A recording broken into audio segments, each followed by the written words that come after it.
सपा सांसद doctor TS Hasan ने आसाम के सांसद बरुद्दीन अजमल के उस बयान का समर्थन किया है जिस पर उन्होंने कहा था कि 18 जनवरी से मुसलमान ट्रेनों में सफर ना करें क्योंकि 22 जनवरी में होने जा रहे राम मंदिर से जुड़े लोग उनके साथ मारपीट कर सकते हैं, दंगा कर सकते हैं। सपा सांसद डॉक्टर टीएस हसन ने कहा है कि देखिए, मैं समझता हूँ एहतियात जरूरी है क्योंकि बसों और ट्रेनों में कुछ सरफिरे लोग चलते हैं। आज भी इसके हमारे पास एग्जाम्पल हैं कि दाढ़ी वाले मुसलमानों को ट्रेनों में टॉर्चर किया जाता है, ट्रेनों के अंदर भी और बसों के अंदर भी। तो ऐसा काम ही क्यों करे जिससे हमारी बेइज्जती हो। वहीं मथुरा की शाही मस्जिद पर आए कोर्ट के फैसले पर पूछे गए सवाल पर टीएस हसन ने कहा कि देखिए, सुप्रीम कोर्ट के फैसले का हम स्वागत करते हैं। हम जानते हैं इस वक्त देश का क्या माहौल है। लोग जुबान से कुछ कहें न कहें, लेकिन हिंदुस्तान की दो बड़ी आबादी के बीच में नफरतों की सियासत करके सिंहासन हासिल करना चाहते हैं, जो देश के लिए भी और हमारे लिए भी बहुत खतरनाक है। इस तरह से जो मस्जिदें 500 साल पहले बनी थी, जिस वक्त बादशाहत हुआ करती थी, जिस वक्त कोई संविधान नहीं था, बादशाह की जुबान ही संविधान हुआ करता था, सारी जमीन उनकी ही होती थी। बस वक्त क्या हुआ क्या नहीं हुआ उनको आज ही हम रिपीट करके ऐसा एक माहौल बनाएं जिससे हमारे बीच प्यार मोहब्बत बनाए जो खत्म हो। ये देश हित में नहीं है।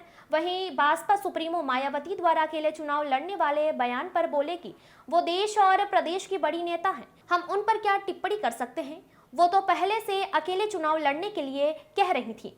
वहीं कांग्रेस द्वारा राम मंदिर निमंत्रण ठुकराने मामले पर बोले, देखिए, ये प्राण प्रतिष्ठा नहीं हो रही है, ये एक सियासत हो रही है। आचार्य शंकराचार्य ने भी तो मना कर दिया, वो नहीं जाएंगे। ये प्राण प्रतिष्ठा किस तरह से हो रही है? क्या सियासी लोग ये सब काम करेंगे? ये तो हिंदू भाई तय करे कि रामचंद्र जी की यही शिक्षा थी कि मस्जिदें तोड़ दे, लोगों को मार दे, फासदा पैदा कर दो, उसके बाद वह मंदिर बना दो। क्यों नहीं सब कुछ प्यार मोहब्बत से किया जा सकता था? और हिंदू परंपरा को मानने वाले तो कांग्रेस में उनसे बहुत बड़े बड़े हैं। राहुल जी भी एक पंडित आदमी है और सारा ठेका भाजपा के पास थोड़ी ही है। हो सकता है वो बाद में दर्शन करने चले जाएं। Bureau report. साथ में ऐसे कार्यकर्ता है, उनसे मिलना जुलना रखिए, जैसे लुकमान खान जैसे हैं और भी लोग हैं, उनका भी सम्मान बढ़ाया। एमपी साहब आए, बुलाएगा तो चले जाऊंगा, ये तो आता रहता है। जैसे जिगरी मलिक है, इन लोगों का मनोबल बढ़ेगा अगर आप उनके जाओगे, हालचाल भी ले लोगे। बढ़िया बात है, बड़ा खुश इसको मैसेज जाएगा पार्टी को कि सांसद जी खुद आए हालचाल लेने। बढ़िया बात है, थोड़ा सा किसी टाइम मिलता है। हेलो सब लोगों से जी, अस्सलाम वालेकुम आरिफ भाई। शुक्रिया शुक्रिया साहब। बस अल्लाह का करम था, आप लोगों की दुआएं थी, सब खैर के साथ और अच्छा हो गया। हाँ, वहाँ पे बहुत अच्छा। रात दुबई की बात है, सब लोग आए तो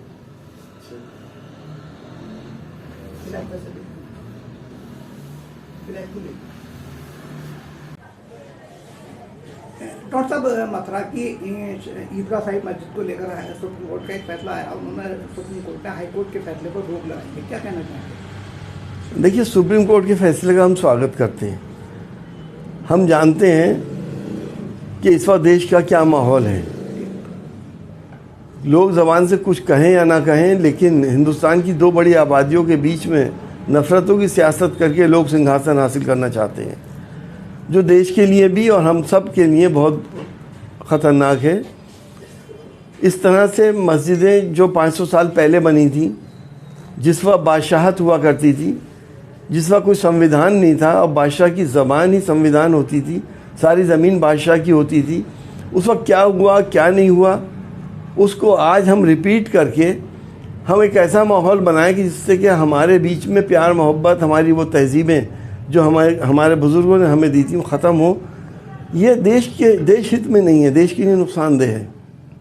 डॉक्टर साहब, मायावती ने अकेले चुनाव लड़ने का ऐलान किया है, क्या गठबंधन को इससे कोई नुकसान हुआ?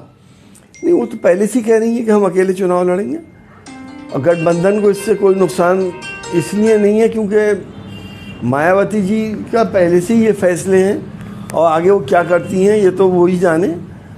हम वो देश की और प्रदेश की बहुत बड़ी नेता हैं, हम उसके ऊपर क्या टिप्पणी कर सकते हैं। एक आसाम के सांसद हैं बरुद्दीन अजमल साहब, उन्होंने कहा है कि 18 जनवरी से मुस्लिम जो है भीड़ वाले इलाकों से में निकलना अवॉइड करें, ट्रेनों में सफ़र न करें। देखिए, मैं समझता हूँ एहतियात ज़रूरी है, क्योंकि कुछ सरफिरे लोग बसों में ट्रेनों में चलते हैं, और आज भी ये हमारे पास एग्जाम्पल्स हैं कि दाढ़ी वाले मुसलमानों को टॉर्चर किया गया है, ट्रेनों के अंदर भी, बसों के अंदर भी। तो ऐसा काम क्यों करें जिससे कि अपनी बेइज्जती हो। ऐसा आखिरी सवाल ये है कि राहुल गांधी न्याय यात्रा निकालना है और प्राण प्रतिष्ठा में जाने को उन्होंने मना कर दिया। कहीं ना कहीं ऐसा तो नहीं है कि लोकसभा चुनाव में हिंदू वोट उनसे खिसक जाएगा? क्यों खिसक जाएगा? देखिए, प्राण प्रतिष्ठा ये नहीं हो रही है, ये एक सियासत हो रही है। चारों शंकराचार्य ने भी तो मना कर दिया कि वो नहीं जाएंगे। जब प्राण प्रतिष्ठा किस तरह से हो रही है, क्या सियासी लोग ये सब काम करेंगे? ये तो हिंदू भाई तय करें कि रामचंद्र जी का नाम इस्तेमाल करके, इतनी बड़ी शख्सियत का नाम इस्तेमाल करके उनको सियासत में घसीट कर, क्या ये उनके डेकोरम के ख़िलाफ़ नहीं है? क्या रामचंद्र जी की यही टीचिंग थी कि मस्जिदें तोड़ दो, लोगों को मार दो, फसाद पैदा कर दो, उसके बाद वहाँ पे मंदिर बना दो? क्या ये टीचिंग थी रामचंद्र जी की? क्यों नहीं प्यार मोहब्बत से सब काम किया जा सकता था? तो बाद में जाएं, हो सकता हो बाद में चले जाएं, उनका मंदिर है, इन सब लोगों की आस्थाएं हैं, और राहुल जी भी एक पंडित आदमी है। सारा हिंदू धर्म का ठेका बीजेपी के पास थोड़ी है। हिंदू माइथोलॉजी के मानने वाले तो अपोजिशन में बहुत बड़े बड़े हैं, उनसे ज़्यादा मानते हैं, और उनके नाम को वो इस्तेमाल नहीं कर रहे हैं। वो अपनी ताकत से अपने इश्यूज़ के ऊपर बात कर रहे हैं, देश के इश्यूज़ पे बात करें, बेरोज़गारी पे बात करें, महंगाई पे बात करें, किसान पे बात करें, नौजवान पे बात करें, मरीज़ पे बात करें, न कि मंदिर और मस्जिद के विवाद में घसीट कर हिंदुस्तान को 500 साल पीछे ले जाया जाए।